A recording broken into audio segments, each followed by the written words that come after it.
મારે શું થયું મારે ઉપર થતો હતો ને એટલે બસમાં બીજા પાઇપ લાઈન લાવો ને નંબરમાં 1 2 3 4 5 6 7 8 9 10 out the future of at a time when the country is faced with an acute power crisis, projects like this one could well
How many hours it will be?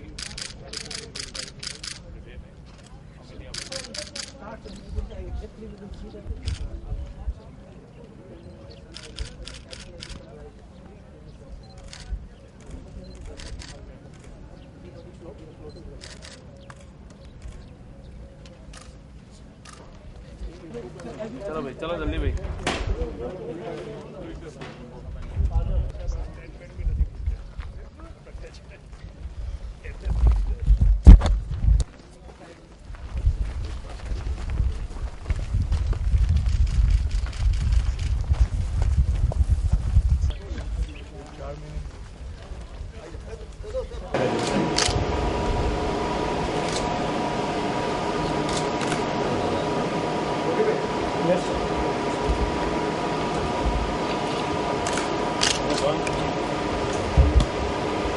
आपको देखें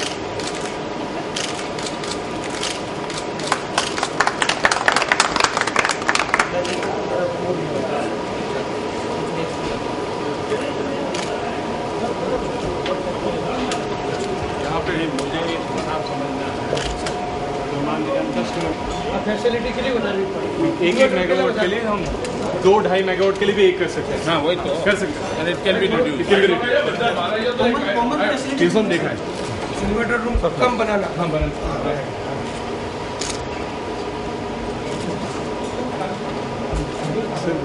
यहाँ पे आप देख सकते हैं आज सुबह से कितना प्रोडक्शन हुआ है यहाँ पे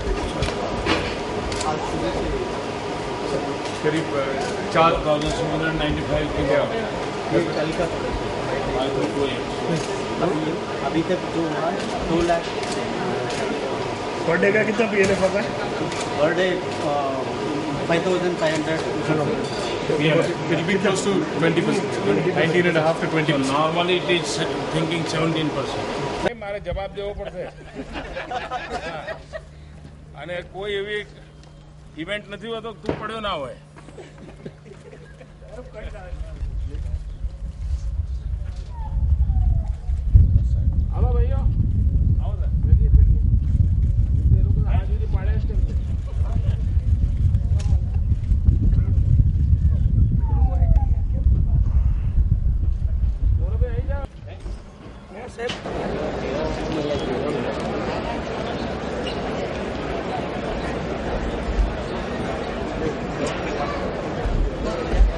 આજની આ સભામાં હાર્દિક સ્વાગત કરીએ છીએ. સાથે સ્વાગત કરીએ છીએ માનનીય મંત્રી શ્રી આનંદીબેન પટેલ, માનનીય મંત્રી શ્રી નીતિનભાઈ પટેલ, માનનીય મંત્રી શ્રી સૌરભભાઈ પટેલ તથા શ્રી ભૂપેન્દ્રસિંહજી ચુડાસમાનું. વૈશાલી મહેતા.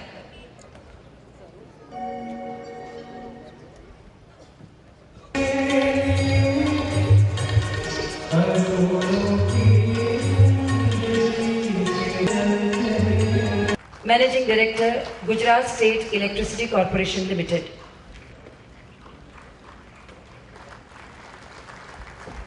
स्वागत करशे.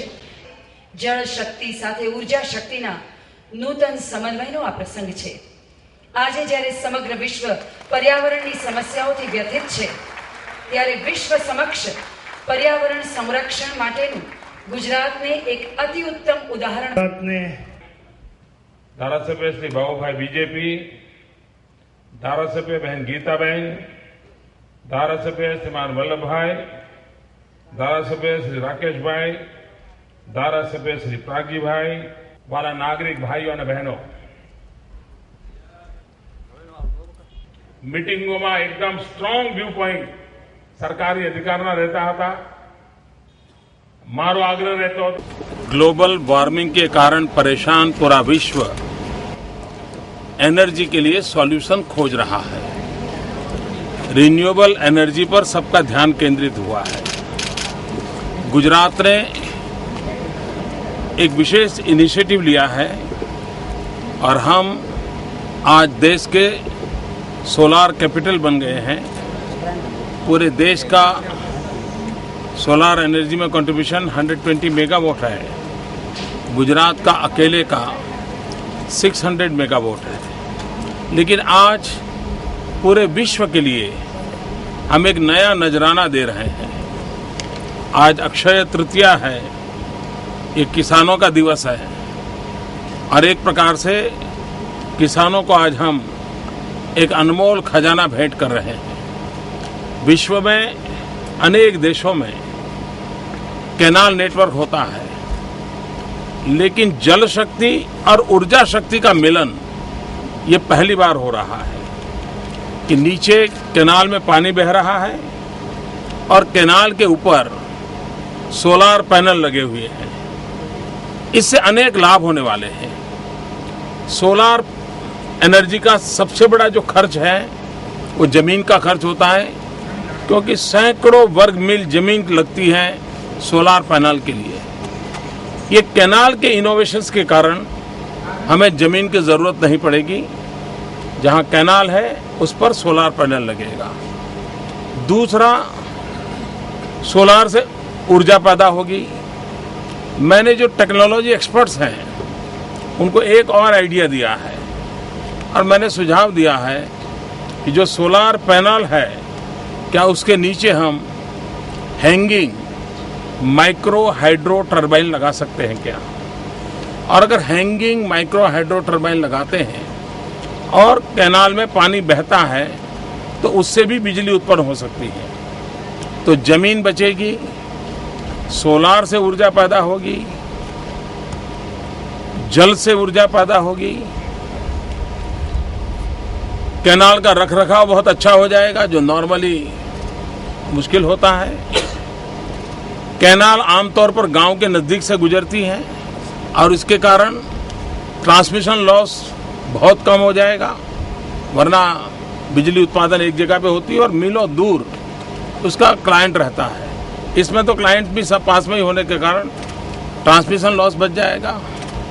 तो एक प्रकार से एक ही इनोवेशन से 5 प्रकार के लाभ सीधे सीधे होने वाले हैं. और अभी मुझे यहाँ जो इंजीनियर्स हैं उन्होंने बताया कि जमीन पर जो पैनल लगी है उसकी ऊर्जा उत्पन्न करने की शक्ति और जहाँ नीचे पानी और ऊपर कैनाल पर लगा है वहाँ करीब 16% ज़्यादा आया. यानी 15 to 16% एक्स्ट्रा बेनिफिट पानी नीचे होने के कारण मिला है. अगर ये इस चीज में अब थोड़ा संशोधन करना होगा, 2-3 महीने के पूरे उसके रीडिंग लेने होंगे और हम हिसाब लगाएंगे। और अगर उसमें एक एक्स्ट्रा बेनिफिट मिलता है तो फिर तो ये चीपेस्ट प्रोजेक्ट बन जाएगा आगे आने वाले दिनों में। गुजरात भाग्यवान है कि हमारे पास दुनिया का सबसे बड़ा कैनाल नेटवर्क है। ये दुनिया का सबसे बड़ा कैनाल नेटवर्क को हम अगर इस सोलार एनर्जी के क्षेत्र में कन्वर्ट कर देते हैं, जल शक्ति और ऊर्जा शक्ति का मिलन कर देते हैं, तो एक बहुत बड़ा रिवॉल्यूशन हो जाएगा। तो देश को एक नया प्लान हम दे रहे हैं, लेकिन साथ साथ दुनिया को नया इनोवेशन दे रहे हैं। और कई एक्सपर्ट ने, जिन्होंने अखबार में 2 दिन से चीज़ें आ रही हैं, तो सोलार क्षेत्र के एक्सपर्ट हैं, उन्होंने मुझे विशेष रूप से चिट्ठियाँ भेजी हैं कि ये बड़ा इनोवेटिव आइडिया है और ये बहुत लाभ करेगा आने वाले दिनों में। ऐसा उन्होंने लिखा है और उन्होंने इच्छा भी जताई है कि इसके जो प्रोग्रेस रिपोर्ट हो वो अगर हमको जानने को मिलेगा तो हम दुनिया में इसको एक प्रयोग के रूप में लेंगे। तो मैं समझता हूँ ये सिर्फ सोलार प्रोजेक्ट नहीं है, ये एक इनोवेटिव इंजीनियरिंग मिरेकल है जिसका हम आगे दिनों में देश को काम लाने के लिए लोगों को बुलाएंगे, लोगों को दिखाएंगे। और हो सकता है कि आने वाले दिनों में शायद इस पर बड़े बड़े सेमिनार भी हो। धन्यवाद।